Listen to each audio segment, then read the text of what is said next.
रेगिस्तान में ऊँट के मुतने से बाढ़ नहीं आती है, ठीक है। सरकार गाने मान लो मोदी का।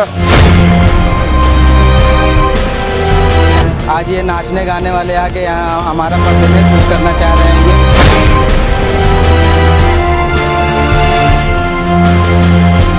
देश में चुनाव का दौर चल रहा है और ऐसे में प्रत्याशी अपनी अपनी गोटियां सेट करने में लगे हैं।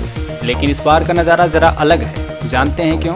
क्योंकि इस बार सिने स्टार, भोजपुरी के कलाकार और सियासत के जमाखोरों ने बहुत ही रोचक रास्तों से होकर स्वयं को गुजारना शुरू कर दिया है। एक तरफ मौजूदा केंद्र की सरकार है तो दूसरी तरफ महागठबंधन के तेज तर्रार नेताओं का जमघट। आरोप प्रत्यारोप, कहासुनी और भाई भतीजावाद के साथ लोकसभा 2019 की कहानी बेहद रंगीन होती जा रही है।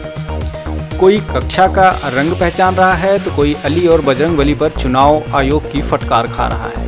कुछ लोग वोट पाने की कैटेगरी में बांटकर गांव के बासिंदों पर दबाव बना रहे हैं तो वहीं कुछ लोग नाम लिए बिना सियासत को गंदे माहौल में बनाए रखने में पूरी तल्लीनता से जुटे हुए हैं।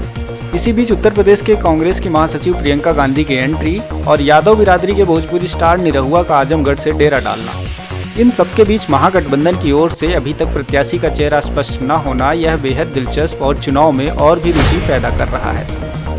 आजमगढ़ की सीट पर एक नज़र डालें तो पता चलता है कि यह भारतीय राज्य उत्तर प्रदेश के आजमगढ़ मंडल के 3 जिलों में से एक जिला है।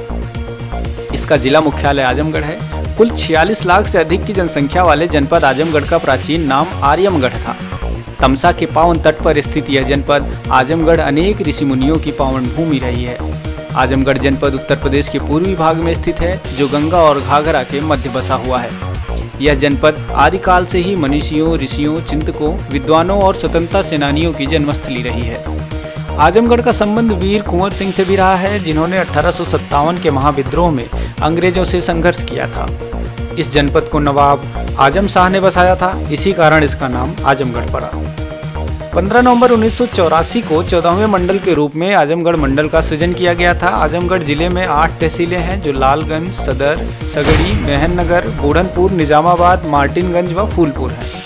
सबसे बड़ी तहसील निजामाबाद मानी जाती है। आजमगढ़ में कुल 22 ब्लॉक हैं, 10 विधानसभा व 2 लोकसभा सीटों के साथ 2 नगर पालिका और 11 नगर पंचायत भी हैं। वर्ष 2019 के फ्लैशबैक में जाएं। 2014 के लोकसभा इलेक्शन में यहां से समाजवादी पार्टी के संस्थापक मुलायम सिंह यादव जीते थे। कुल 3,40,306 वोट मिले थे उन्हें, जबकि उनके प्रतिद्वंदी और बाहुबली सांसद रमाकांत यादव को 2,77,102 वोट मिले थे। इस तरह से मुलायम सिंह यादव ने कुल 63,204 वोटों से बाजी मार ली और वहां से सांसद बन गए। पिछले लोकसभा चुनाव में यहां की जनसंख्या लगभग वोटरों की जनसंख्या कुल 9,15,157 थी जो इस बार कुछ बढ़ सकती है। दिनेश लाल यादव के आने से यादव बिरादरी में खासा परिवर्तन देखा जा रहा है। वहीं समाजवादी पार्टी के मुखिया अखिलेश यादव के यहां से चुनाव पर लड़ने पर कोई स्थिति स्पष्ट न होना इस बात का अवसर दे रही है कि भारतीय जनता पार्टी अपने लिए और भी मुफीद समय और समाज को तैयार कर ले। लेकिन समाज का एक वर्ग ऐसा है जो निरहु को सिर्फ गायन और अभिनय के क्षेत्र में ही देखना चाहता है, लिहाजा उनके चुनाव लड़ने पर सहमत होता प्रतीत नहीं हो रहा है। ठीक है, आज ये नाचने गाने वाले आके यहाँ हमारा प्रतिनिधित्व करना चाह रहे हैं। ये तो जीतने के बाद भाग जाएंगे। निरहुआ नाचने गाने वाले, उनका कोई टक्कर ही नहीं है। यहाँ ज़्यादातर यादव की बहुमत है और यहाँ अखिलेश के अलावा कोई और नहीं। अखिलेश जी के सामने जो चुनाव लड़ रहे हैं निरहुआ जी, मैं ये बताना चाहूँगा जो हराने के चक्कर में पड़े हैं। रेगिस्तान में ऊँट के मुतने से बाढ़ नहीं आती है, ठीक है। सरकार गाने मान लो मोदी का महंगाई कर दे है, वो बिजली जो है तो 250 रहा तो 400 कर दे है।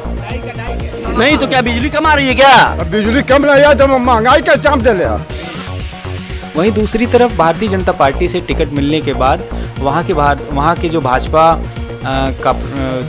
के जो पदाधिकारी और कार्यकर्ता हैं उनमें अच्छा खासा उत्साह देखा जा रहा है, खासकर इस बात को लेकर के कि निरहु एक सिने स्टार हैं, भोजपुरी स्टार हैं और लोग उनको अच्छा खासा पसंद करते हैं। इस वजह से तो हम लोग का गरीबी दूर काहे ना होले,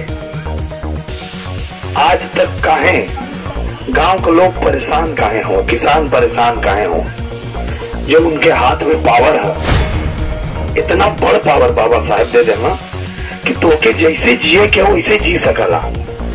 तब वो हमारे गांव घर के लोग काहे गरीबी में जियत हूँ, काहे परेशान होके जियत हूँ। लेकिन देखना यह है कि पिछली बार समाजवादी पार्टी के मुखिया से हार जाने वाले रमाकांत यादव के बदले इस बार निरहू कितना अपना असर छोड़ पाते हैं, कितना जादू कर पाते हैं वहां के वोटर्स पर। भारत खबर के लिए ब्यूरो रिपोर्ट, नई दिल्ली।